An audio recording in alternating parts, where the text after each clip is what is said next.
தேனி அருகே ஸ்ரீ கன்னிகா பரமேஸ்வரி அம்மன் திருக்கோவிலில் மீனாட்சி சுந்தரேஸ்வரருக்கு திருக்கல்யாண வைபவம் சிறப்பாக நடைபெற்றது. ஏராளமான பெண்கள் கலந்து கொண்டு திருக்கல்யாண வைபவ நிகழ்ச்சியினை கண்டு தரிசித்தனர். தேனி அருகே அல்லி நகரத்தில் மிகவும் பழமை வாய்ந்த ஸ்ரீ கன்னிகா பரமேஸ்வரி அம்மன், ஸ்ரீ அகிலாண்டேஸ்வரி அம்மன் உடனுரை ஸ்ரீ ஜம்புகேஸ்வர சுவாமி திருக்கோவில் அமைந்துள்ளது. இந்த திருக்கோவிலில் மீனாட்சி சுந்தரேஸ்வரர் திருக்கல்யாண வைபவம் சிறப்பாக நடைபெற்றது. முன்னதாக கோவில் வளாகத்தில் யாக குண்டங்கள் அமைத்து சிறப்பு ஹோம பூஜைகள் நடைபெற்று பூரணாகதியும் நடைபெற்றதை தொடர்ந்து மீனாட்சி சுந்தரேஸ்வரருக்கு காப்பு கட்டி திருக்கல்யாண வைபவ நிகழ்ச்சி துவங்கியது.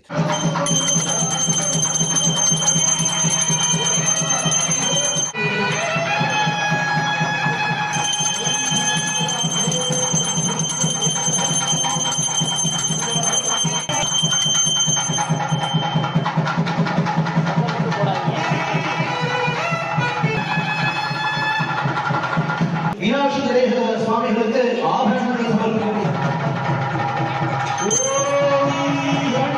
பின்னர் மாலை மாற்றும் வைபவமும் நடைபெற்றது. இதில் 3 முறை மாலை மாற்றிய பின்பு மீனாட்சி சுந்தரேஸ்வரருக்கு திருக்கல்யாண வஸ்திரங்கள் சமர்ப்பிக்கப்பட்டு பட்டு வஸ்திரங்கள் சாற்றி பூஜைகள் நடைபெற்றன. அதனைத் தொடர்ந்து திருமங்கல்யத்திற்கு சிறப்பு பூஜைகள் செய்து தீபாராதனையும் காண்பிக்கப்பட்டது. பின்பு திருக்கல்யாண வைபவம் சிறப்பாக நடைபெற்றது. இதில் ஏராளமான பெண்கள் கலந்து கொண்டு பக்தி பரவசத்துடன் திருக்கல்யாண வைபவத்தை கண்டு தரிசித்தனர். தொடர்ந்து திருமண கோலத்தில் காட்சியளித்த மீனாட்சி சுந்தரேஸ்வரருக்கு தீபாராதனையும் காண்பிக்கப்பட்டது.